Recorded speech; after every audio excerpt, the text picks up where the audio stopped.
नमस्कार दोस्तों, स्वागत है आपका सीके ब्लॉग्स पे। तो भाई एक स्पेशल ब्लॉग आपके लिए लेकर आए हैं और आपके भाई के साथ में 2 दिन से स्कैम करने की कोशिश की जा रही है। इसी के रिगार्डिंग मैं आज ब्लॉग बना रहा हूँ और ये इन्फॉर्मेशन आपकी बहन, बेटी और जो भी आपके घर में लेडीज़ हैं उनके लिए बहुत ज़्यादा मतलब ज़रूरी है जानने के लिए। सारी चीज़ें एक्सप्लेन करूँगा।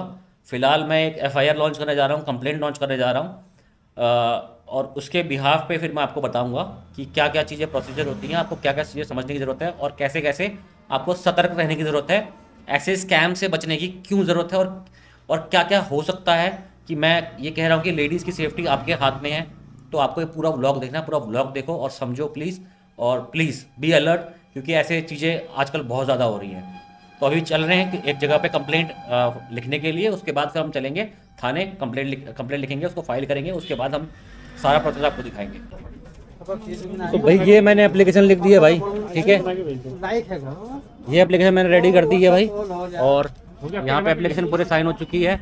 और अभी यही एप्लीकेशन लेके मैं जाऊँगा अपना थाने में ये एप्लीकेशन दी जाएगी। इसके बाद में यही साइबर क्राइम को भी जमा कर दी जाएगी। साइबर क्राइम में मैं इसको जमा कर दूंगा और इन बिटवीन आपको बताऊंगा मैं किस तरह से आपको इन स्कैम से बचना और कि क्या आपको सावधानी बरतनी है इन सब चीज़ों के लिए, जो कि बहुत ज़रूरी है। कल के दिन आपकी बहन बेटी के ऊपर ऐसी बात हो जाएगी तो वो दिक्कत हो जाएगी, क्योंकि कोई भी अपनी बहन बेटी के लिए 2-3 हज़ार रुपये के लिए पीछे हटेगा नहीं और फटाक से पे कर देगा और 3,000 रुपये सोचेगा बड़ी रकम नहीं है, वो दोबारा पे करता जाएगा। क्योंकि मुझे कल से 2 अलग अलग जगह से कॉल आए हैं। तो आप कितनी जगह पे कर दोगे अपनी इज्जत बचाने के लिए, ठीक है। तो मैं आपको बताऊंगा किस तरह से इन सब चीज़ों से बचना है। ये ज़रूरी है, बहुत इन्फॉर्मेशन तो आपने शेयर करना बहुत ज़रूरी है। मेरा मकसद है आप लोगों को सूचित करना, सचेत करना और ये सारी इन्फॉर्मेशन देना कि आपको इन सब चीज़ों से किस किस तरह से बचना है और ये फ्रॉड किस तरह से आपके साथ होते हैं। ये इन्फॉर्मेशन मैं आपको सबसे पहले आपकी सेफ्टी के बाद बताऊँगा।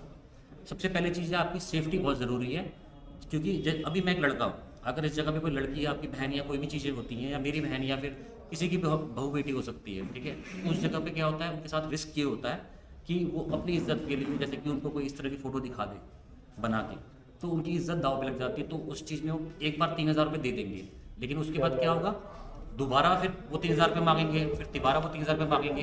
तो मैं ये आपको ये चीज़ भी बताऊँगा साथ साथ कि भाई किस तरह से ये फ्रॉड होते हैं और किस तरह से आपके साथ में वो पैन कार्ड, आधार कार्ड उनके पास पहुँच जाते हैं और कैसे आपको वहाँ पे लॉगिन रजिस्टर आता है और आपके पास में कोई ऑप्शन नहीं आता अपना अकाउंट डिलीट करने का भी।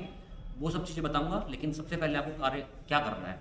अगर ऐसा कोई हादसा आपके साथ में, आपकी हमारी बहन बेटियों के साथ में ऐसा कोई हादसा हो जाता है, तो सबसे पहले आपने अपने नियरेस्ट थाने में एक कंप्लेंट लिखनी है, जिसमें आपको पूरी की पूरी जानकारी देनी है इस सारे इंसिडेंट्स के बारे में, ठीक है। थाना प्रभारी के लिए आपको एक कंप्लेंट लिखनी है, उसमें पूरी इन्फॉर्मेशन होनी चाहिए कि किस किस तरह से आपके साथ में ये हादसा हुआ है। और साथ साथ आपने क्या करना है कि वो सारे नंबर ब्लॉक कर देने, क्योंकि वो नंबर मैं आपको बताऊं ट्रैक नहीं हो पाते, वो सॉफ्टवेयर के थ्रू जनरेटेड होते हैं नंबर, उनके पीछे कोई आइडेंटिटी नहीं होती है। वो आपको नॉर्मल कॉलिंग नहीं आएंगे, आपको व्हाट्सअप कॉलिंग पे ही वो नंबर आएंगे। सबसे बड़ी बात ये है, आपको सारे अपने प्रूफ्स जो भी आपके पास में है, जिस तरह से उन्होंने धमकाया है, उसके स्क्रीनशॉट लेके आप एक अपनी रिपोर्ट बना के आपको यहाँ सबमिट कर देते हैं, जिससे कि आपकी सेफ्टी ये आती है कि आपने इन्फॉर्मेशन दे दी कि आपके साथ में कोई फ्रॉड होने वाला था। अगर आपने पैसे दे दिए हैं तब भी आपको कंप्लेंट देनी है। आपको पैसे नहीं देने, पहली चीज़ तो ये है कि आपको किसी को पैसे पे नहीं करने, क्योंकि मेरे को 2 अलग अलग जगहों से कॉल आया था। अगर मैं पहली जगह पे करता तो आज दूसरी जगह भी पे कर रहा होता। तो ये बचने के लिए आपको पहली चीज़ तो है किसी को कुछ पे करने की ज़रूरत नहीं है, किसी को कुछ भी पे नहीं करना, पेमेंट नहीं करनी है और ऐसी इन्फॉर्मेशन लेके आपको थाने पहुँचाना है। अब मैं इसके बाद ये कंप्लेंट यहाँ जमा कर दूँगा, इसके बाद का भी आपको प्रोसेस बताऊँगा। ये कंप्लेंट आपसे ले ली जाएगी और आपको एक कॉपी दे दी जाएगी, जिससे कि आप एक सेफ जोन में चल जाएंगे कि आपके साथ एक फ्रॉड होने वाला था या हुआ था। इसकी इन्फॉर्मेशन आपने अपने नियरेस्ट थाने में पहुंचा दी। इसके बाद का प्रोसेस थोड़ी देर में आपको बताऊंगा। भाई क्या हुआ कि कंप्लेंट हमने कल कर दी थी और मैंने टेस्ट ड्राइव के वीडियोज़ भी बनाने थे और साथ साथ मुझको मतलब काफ़ी सारे काम थे, जिम के रिलेटेड भी काम थे, तो मैं उस व्लॉग को कंटिन्यू नहीं कर पाया था। तो ये मेरी कंप्लेंट है भाई, इसमें मैंने लिखा हुआ है, सारी डिटेल मेंशन है और ये कोतवाली, खटीमा और उधमसिंह नगर की स्टैंप इसमें लग गई है, ठीक है। और मैंने सारे प्रूफ सबमिट कर दिए कि मेरे बैंक में 26 तारीख को एक्चुअल में कोई स्टेटमेंट ही नहीं थी, कोई ट्रांजैक्शन ही नहीं हुआ था और इस वजह से उसका जो उसने क्लेम किया था कि 26 तारीख को मैंने 1,800 रुपये लोन लिया है, वो क्लेम खारिज होता है। और इस तरह के फेकर्स और स्कैमर्स आपके पास में डेली सुबह शाम आएंगे। अब ये ब्लॉग बेसिकली मतलब इसका रीज़न क्या था मेरा बनाने का। अब मैं उस रीज़न पे आता हूँ। अब रीज़न इस ब्लॉग का ये है कि भाई इन जनरली मेरे एक लाइव सेशन के बाद में, जो मैंने लाइव आके मैंने आपको बताया था इससे पहले, तो उसमें क्या था ना भाई, मेरे को कम से कम 5 से 6 तो लेडीज़ के कॉल आए, 2-3 लड़कों के कॉल भी आए, काफ़ी सारे मेरे स्टूडेंट्स भी थे और काफ़ी सारे मेरे नोन भी थे, जिन्होंने मुझे बताया कि सर हमारे साथ भी ऐसा हादसा हुआ था और हमारे पास कोई ऑप्शन नहीं बचा क्योंकि इज्जत ज़्यादा प्यारी है। तो कोई लेडीज़ थी, कोई मतलब ऐसी लेडीज़ भी थी जिनके बच्चे भी हैं, तो बोला मतलब ऐसे ऐसे मतलब वर्ड्स यूज़ किए गए। तो मतलब ऐसे सिचुएशन में क्या होता है, लोग पे कर देते हैं। मेरी तो सिर्फ 3,000 रुपये की बात थी, कई लोगों की 10,000, 8,000, 15,000, 20,000 तक लोगों ने पे किए हैं ऐसे स्कैमर्स को। तो मेरा सबसे पहला आपको प्रोसीजर बताने का मकसद यही था कि सबसे पहले आपने क्या करना है। सबसे पहले आपको जब ऐसे स्कैमर्स टकराते हैं, कुछ भी ऐसा मैसेज करते हैं, ऑन द स्पॉट आपको वो नंबर ब्लॉक करना है, because they are hacking your accounts, या फिर आपके जो भी अकाउंट डिटेल्स है, या फिर आपका जो भी मतलब व्हाट्सएप कॉन्टैक्ट है या कॉन्टैक्ट लिस्ट जो भी है, एक्सेस हो जाती है किसी ऐप में रजिस्टर करने में। तो सबसे पहले आपको उनके ऐप को ब्लॉक करना है, उनको ब्लॉक करना है जिससे मैसेज किया है, और एंटरटेन नहीं करना है। और सबसे बड़ी बात है, जैसे ही वो मैसेज आता है आपने सबसे पहले एक FIR करनी है। अगर आपने पैसे पे कर दिए तो आपको साइबर क्राइम में कंप्लेंट करनी पड़ेगी। अगर आपने पैसे नहीं पे किए तो आपको एक FIR मेरी तरह एक देनी पड़ेगी, ताकि आप एक सेफ्टी पर्पज से आपने अपने आप को सेफ कर लिया है कि ये बता के पुलिस को इन्फॉर्म करके कि ये एक्टिविटी मेरे साथ में हो रही थी और करने की कोशिश की गई है, और आपकी इमेज को इस तरह से हर्ट करने की कोशिश की है। अब दूसरी चीज़, जो मेन टॉपिक, सबसे मेजर टॉपिक जो है, आप इन चीज़ों में फंस कैसे जाते हो। देखो, जैसे कि आपका फ़ोन पे है, गूगल पे है, या फिर आपकी बजाज की वेबसाइट्स हैं। मैं उन जेन्युइन वेबसाइट्स की बात कर रहा हूँ, जैसे क्रेडिट बी की वेबसाइट है, मतलब कोई भी वेबसाइट है, कोई भी ऐप है, कुछ भी है जो मतलब जेन्युइनली चल रहा है, रनिंग है। तो इनका क्या वर्क होता है, इन स्कैमर्स का, ये गूगल एड्स खरीदते हैं। गूगल एड्स क्या होते हैं? गूगल एड्स वो होते हैं जिस भी वेबसाइट्स ने मतलब जो है अपने एक मतलब गूगल में अप्लाई किया होता है कि भाई मुझको एड्स से, जैसे हम यूट्यूब में ऐड प्लेस करके पैसे पैसे कमाते हैं, मोनेटाइजेशन से पैसे कमाते हैं, ऐसे वेबसाइट्स में भी ऐड लगते हैं।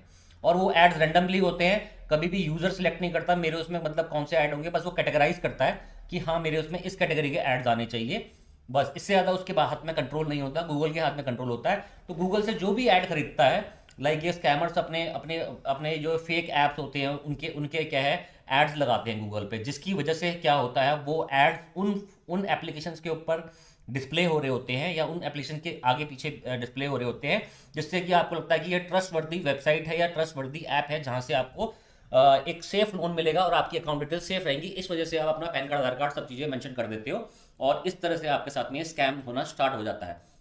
और आपने गलती से उस पर रजिस्टर भी कर दिया, तो आपको जैसे ही फील होता है कि ये चीज़ फेक थी, तो आपको on the spot Google setting में जाके उस ऐप को रिमूव, अनइंस्टॉल करने से पहले, जो गलती मैंने करी मैं आपको बता रहा हूँ, अनइंस्टॉल करने से पहले उसका एक्सेस खत्म करना है।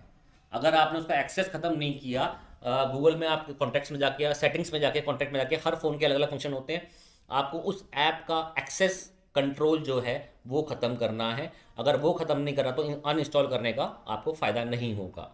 तो ये सब जो मेजर पॉइंट थे वो आपको बताने बहुत ज़रूरी थे, क्योंकि इसके बिना आप उससे सेफ नहीं रह सकते।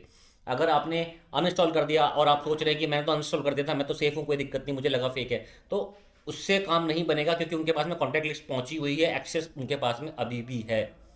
तो इस चीज़ को आप समझिए। और आपको मैंने समझाया कि ये गूगल एड्स पे कभी भी क्लिक मत करिए, किसी भी ट्रस्टवर्दी वेबसाइट पे, चाहे किसी भी ट्रस्टवर्दी ऐप पे, चाहे वो फ़ोन पे हो, गूगल पे हो, पेटीएम हो, कोई भी हो, उसमें रैंडम डिस्प्ले जो ऐड आ रहा है, कभी भी आपको उस पर क्लिक करके ट्रस्ट नहीं करना है, अनटिल अनलेस जब तक आपको वेरीफाइड कोई लिंक नहीं मिलता, जिसमें कि जो कि पेटीएम के अंदर ही खुलता हो। अगर आपको पेटीएम के अंदर वाले किसी ऑफर में जाना है तो आपको पेटीएम के अंदर ही वो खुलना चाहिए, रीडायरेक्ट होकर किसी और वेबसाइट पे या किसी और ऐप पे नहीं जाना चाहिए।